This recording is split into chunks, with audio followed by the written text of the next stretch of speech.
Bonjour, nous nous retrouvons aujourd'hui pour le deuxième cycle de vidéos sur la culture.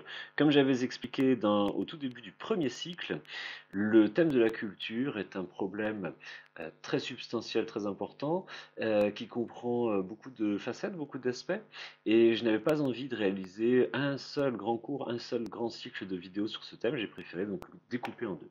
Voilà. Alors, la culture a-t-elle pour signification d'exprimer notre appartenance? C'est le deuxième thème, donc, enfin la deuxième problématique de nos réflexions sur la culture. Alors, on va faire l'introduction. Ici, je vais évoquer un petit peu Claude Lévi-Strauss, que vous voyez ici en haut, et également un petit peu Hegel. Je vais commencer même par parler de Hegel, dont je vous ai mis ici le célèbre portrait en bas. Voilà. Alors, euh, pourquoi ce cours? Euh, je, je suis parti en fait bon, d'un constat qui moi personnellement me gêne un peu. J'observe que le mot culture est employé de nos jours bon, avec un sens de plus en plus vague. Et comme vous le savez, en philosophie, on s'attache à essayer d'employer les termes dans la rigueur de leur sens. Et j'observe que le mot culture est employé fréquemment pour désigner finalement quelque chose qui n'a plus grand-chose à voir avec le sens latin, le sens cicéronien. Vous vous souvenez Cicéron, hein, qui définissait ce terme culture, qui inventait même cet usage du mot culture pour définir en fait, enfin pour désigner l'instruction, le verbe, hein, ce qui correspond au verbe en français se cultiver, l'effort personnel pour s'instruire, pour apprendre, etc. Autrement dit, en fait, pour trouver des idées qui possèdent pour comprendre des idées qui possèdent une valeur universelle, hein, qui ne soient pas simplement des opinions, les opinions d'un homme de telle époque, de telle société, etc.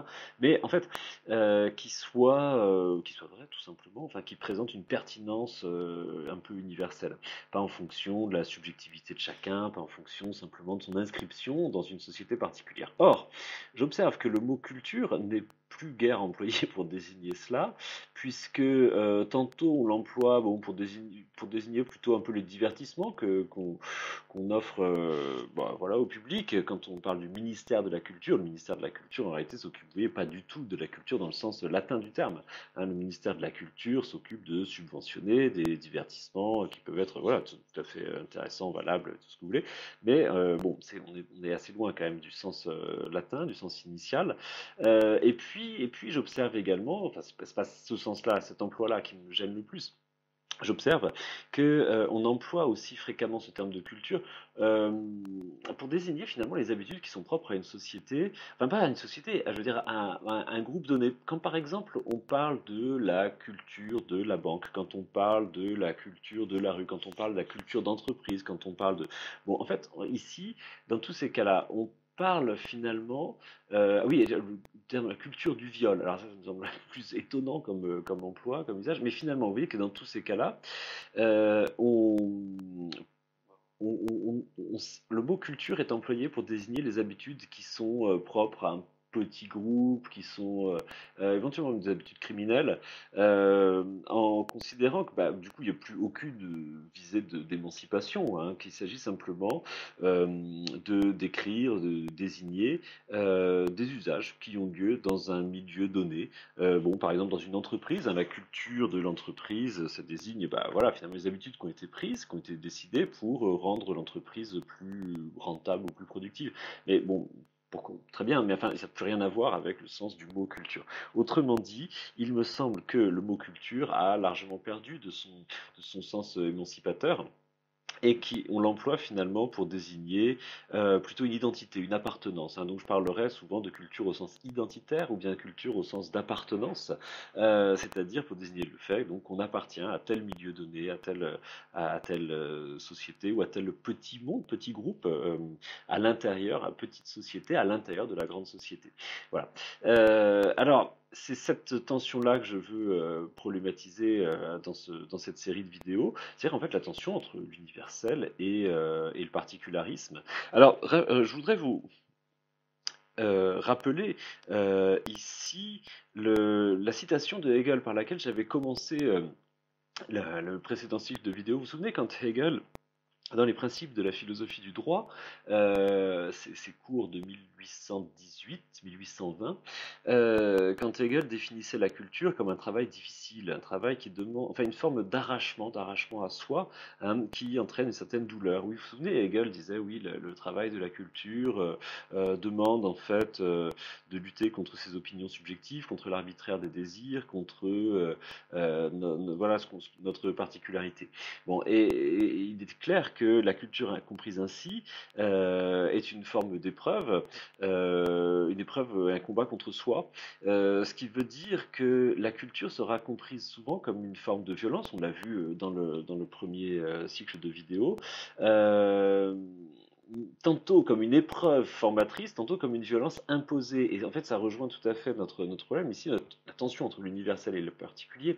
Je veux dire par là que si on s'en tient au sens latin, la culture est une exigence universelle, hein, mais cette exigence universelle peut être comprise comme une violence exercée à l'égard du particulier, et par conséquent, enfin, on peut, pardon, à la lumière de cette idée, protester en fait contre le caractère universel de la culture et accuser au contraire l'universalisme d'être une forme de violence qui s'impose en fait aux autres cultures.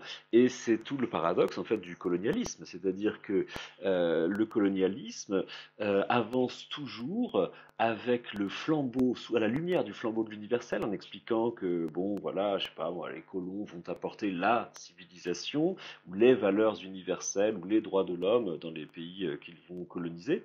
C'est-à-dire que jamais des coloniaux n'expliquent qu'ils colonisent voilà, purement par pas du gain ou par, pour s'enrichir, etc. Il y a toujours de nobles prétextes, donc en général des valeurs universelles à mettre en avant. Et évidemment, en fait, cela se traduit toujours par l'imposition finalement d'un particularisme à des peuples qui n'en ont absolument pas, qui n'ont rien demandé, quoi. Hein, voilà.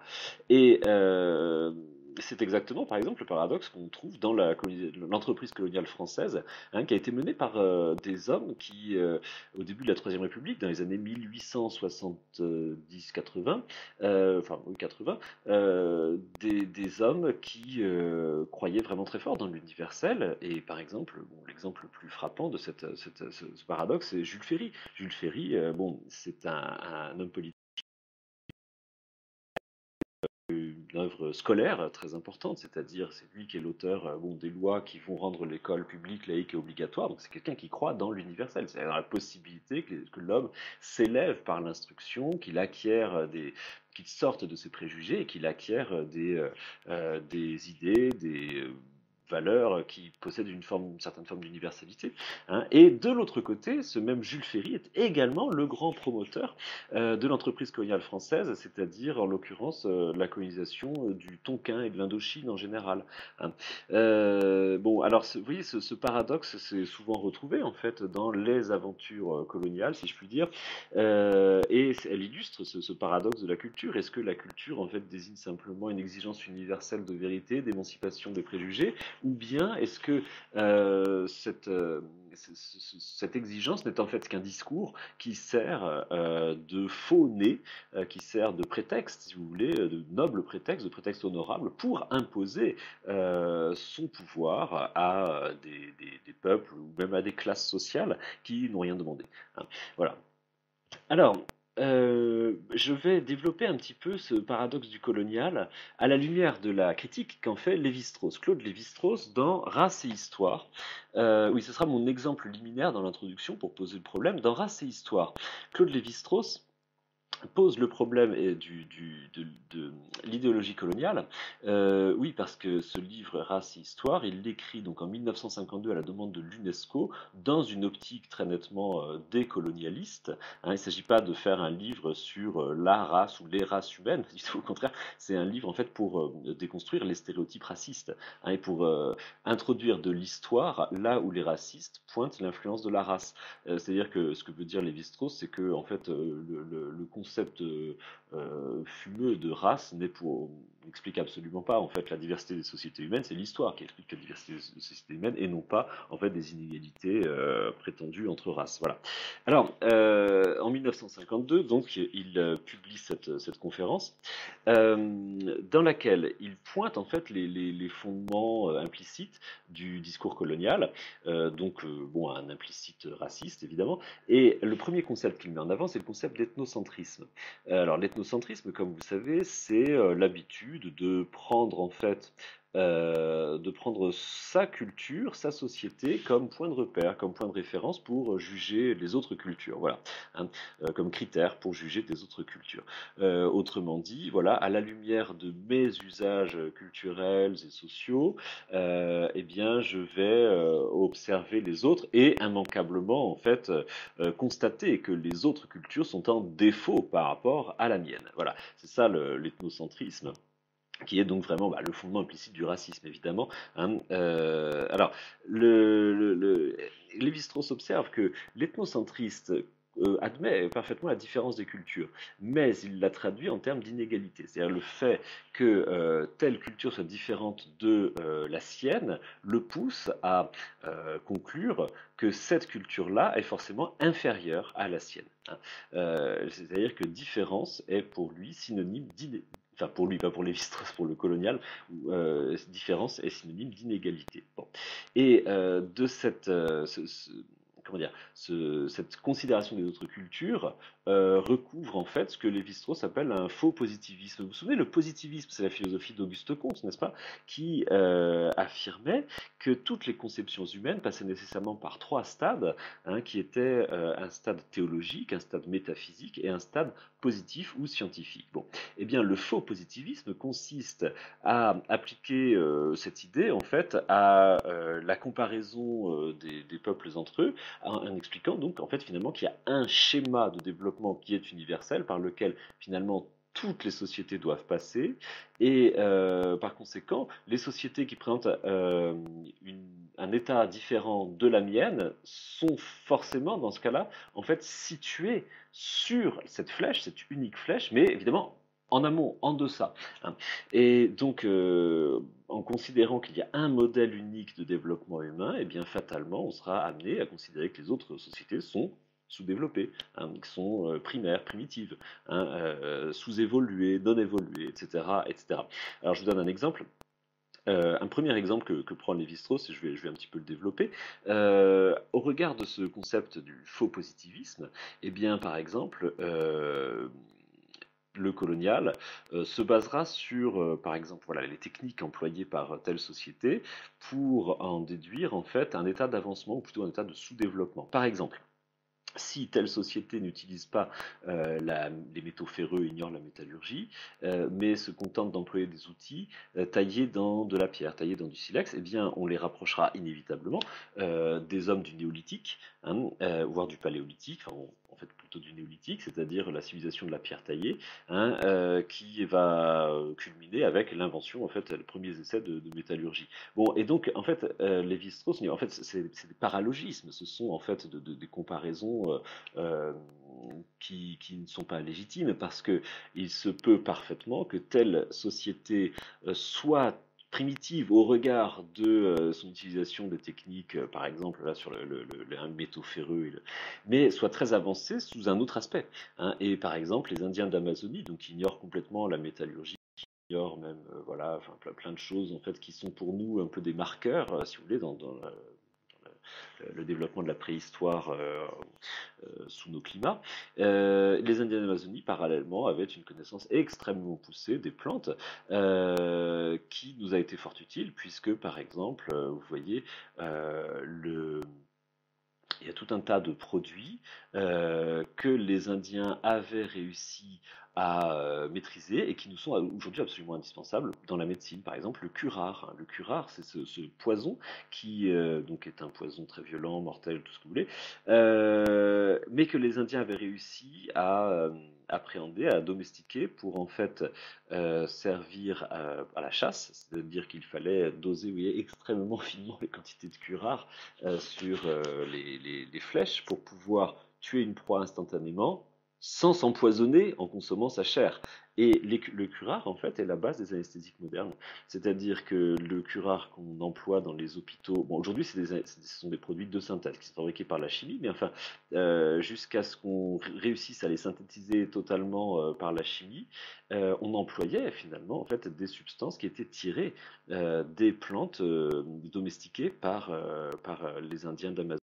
Hein, pour prendre un autre exemple, toujours dans l'Amérique, alors, enfin pas l'Amérique du Sud, l'Amérique latine, on va dire, les Aztèques, au regard de ce faux positivisme, auraient dû être considérés comme voilà, à peu près relevant de l'époque du néolithique, hein, puisque les Aztèques ne connaissent pas les métaux ferreux, ils utilisent uniquement des outils en pierre et en bois, en obsidienne plus exactement, et ils ignorent l'usage de la roue, ils n'ont pas d'ailleurs non plus d'animaux de trait.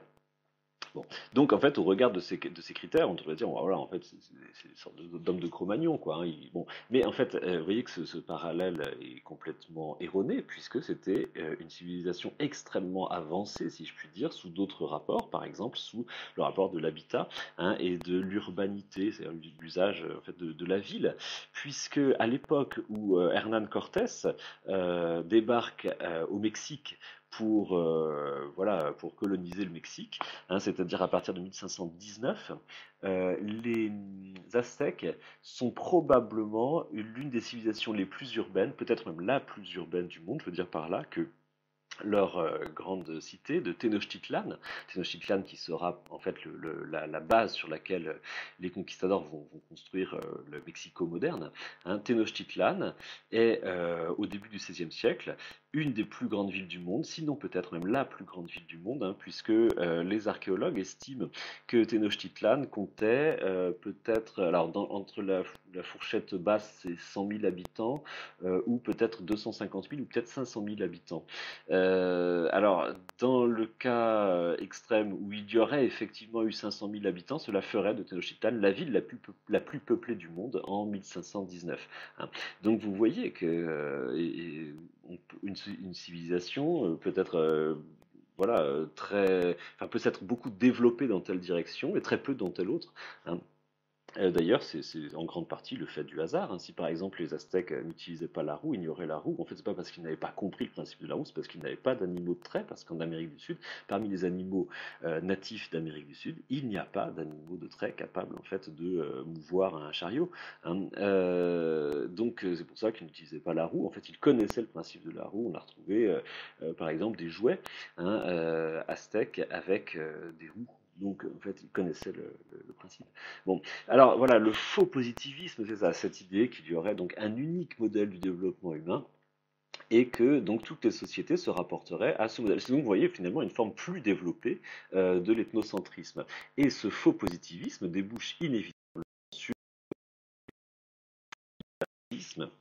le faux universalisme, c'est-à-dire l'idée que les civilisations coloniales, donc, enfin les sociétés coloniales, posséderaient des valeurs universelles et qu'ils auraient par conséquent le droit de les imposer à tous. Donc voilà, on arrive, je sais pas où, dans un pays, voilà, on considère que les gens sont sous-développés ou qu'ils n'ont pas ou qu'ils ne sont pas entrés dans l'histoire. Citation d'un président français du XXIe siècle. Et que par conséquent on a le droit d'imposer, de leur imposer voilà, notre culture. Hein. C'est-à-dire que le colonialisme, c'est toujours drapé dans des principes universels. Comme je le disais tout à l'heure avec l'exemple de Jules Ferry. On pourrait même étendre peut-être ce jugement à la culture classique. C'est ce que, d'une certaine façon, c'est un peu ce que fait Bourdieu. Pierre Bourdieu, que j'avais évoqué dans le précédent cycle, et d'autres auteurs hein, qu'on a un peu regroupés sous le terme de déconstructionnistes, hein, qui entreprennent donc de déconstruire un certain nombre de stéréotypes, de préjugés et de discours, dont le discours colonial, hein, ou encore le discours sur la culture classique. Donc voilà, et l'idée ce serait que ce qu'on appelle la culture classique ne serait peut-être rien d'autre que les codes arbitraires d'une classe sociale imposés comme norme, imposés comme modèle, comme référence à toutes les autres classes sociales, hein, comme en fait des signes de domination, des signes de distinction. Vous vous souvenez, j'avais pris l'exemple de l'orthographe hein, qui au fil du temps, au cours de l'histoire, s'est effectivement transformé dans la société comme un marqueur social, hein, pour bon. Alors voilà, le déconstructionnisme. Alors le problème, c'est que ces, comment dire, ces considérations ou ces jugements, vous voyez, qui sont quand même assez durs, hein, sur la notion de culture, ou du moins plus exactement sur sa prétention à l'universalité ou sur l'exigence d'universalité, hein, qui sous-tend la culture dans son sens cicéronien. Ces critiques ou ces discours déconstructionnistes ont tendance aussi à déconstruire finalement la culture tout court. Alors, c'est par exemple le cas tout à fait dramatique de ce qui est arrivé en Chine durant la Révolution culturelle, hein, entre 1966 et 1976. Mao, à la recherche d'un second souffle en fait pour maintenir son pouvoir, pour se maintenir au pouvoir, a attisé la colère des étudiants et encouragé les étudiants à se révolter contre leur maître et à renverser finalement tous les représentants de la culture traditionnelle chinoise en considérant que les représentants de la culture chinoise étaient en fait les représentants de l'ordre ancien, donc de l'ordre impérial. Euh, détesté. Et par conséquent, en fait, voilà, on a encouragé les gardes rouges et les brigades d'étudiants qui se formaient à l'époque. On les a encouragés à détruire en fait le patrimoine historique chinois qui a disparu au XXe. Alors au XXe siècle, il n'y a pas que le maoïsme non plus, mais au XXe siècle, le patrimoine historique chinois a dû disparaître de 90%, je pense. Enfin, c'est quelque chose d'absolument dramatique, c'est-à-dire que les Chinois aujourd'hui ont perdu en fait à jamais, sans retour, hein, une part très importante de leur histoire et de leur culture tout court, hein. Alors, bon, les mouvements maoïstes a essaimé aussi à travers le monde, mais enfin sans aboutir à ces conséquences dramatiques, enfin des conséquences aussi dramatiques. Et donc en France, il y a eu dans les années 70 des mouvements maoïstes, aussi des mouvements révolutionnaires, hein, qui avaient finalement des ambitions analogues. Bon, c'est resté que des, des ambitions et des rêveries d'étudiants excités, mais bon, voilà, en France, les mouvements maoïstes des années 70, enfin, certains d'entre eux voulaient par exemple détruire les bibliothèques de la Sorbonne ou de l'École normale supérieure en considérant que c'est les bastions de la tradition, qu'en fait, voilà, il fallait déboulonner les représentations de la culture traditionnelle pour en fait hâter l'avènement d'une société future. Alors, toujours sous l'idée que derrière cette exigence ou ce discours de l'universel se cachait en fait la réalité d'un pouvoir qui s'impose, un pouvoir de colonisation des esprits. Voilà. Bon, j'arrête ici pour cette vidéo d'introduction et donc on va essayer de voir comment est apparu et comment s'articule, hein, ce concept de la culture au sens particulariste et son opposition au sens universaliste.